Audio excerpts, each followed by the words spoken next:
It's Naira Constant here with Lonnie. a good friend of mine and avid sneaker collector. And obviously, we're going to talk kicks. So, where you from?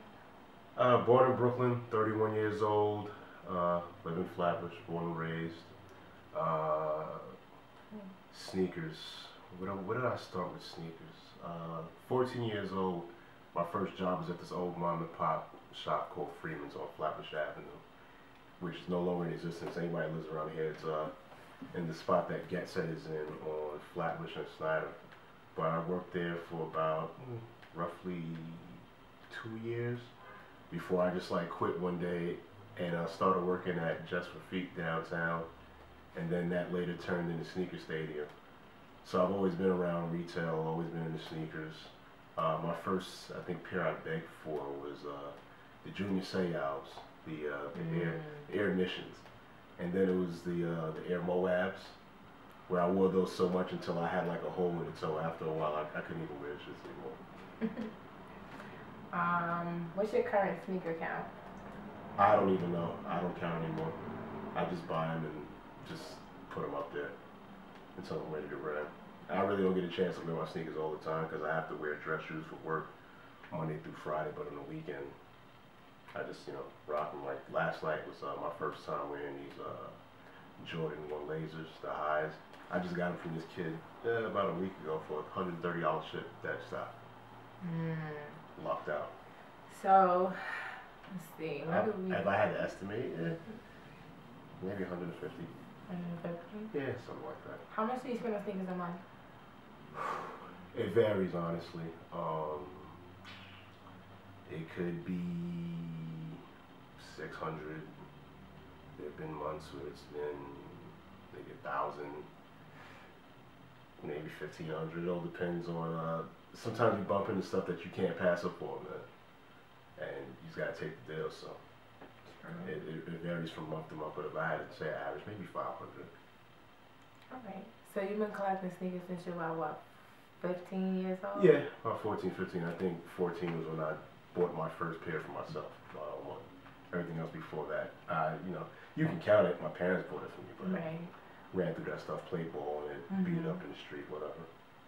How do you feel about the sneaker game today versus the sneaker game 20 years ago? There wasn't a sneaker game 20 years ago. You could just walk into stores and buy stuff weeks later, man. There was really no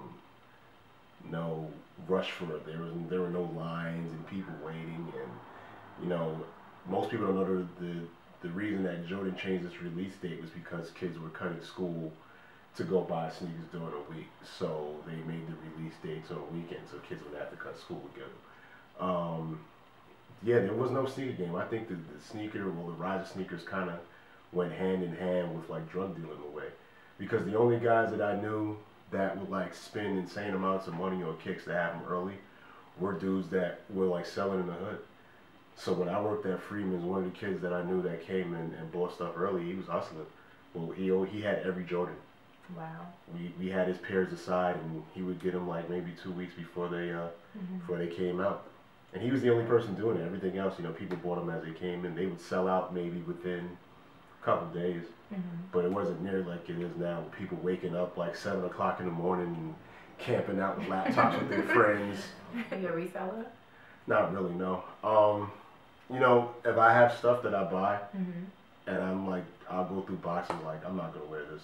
I'll offer it to my friends first, and then I just throw it out into the wild, like, whoever wants it, offer up. But I'm not going out pounding the pavement trying to buy like 30 pairs of kicks to jack up the price, maybe like $120 over retail, right. And only to have like undercut by a restock, a full size one. So how you feel about resellers?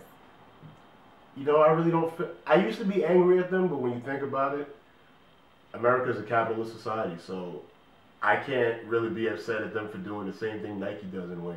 When you think about it, look at what the cost it takes to produce a shoe.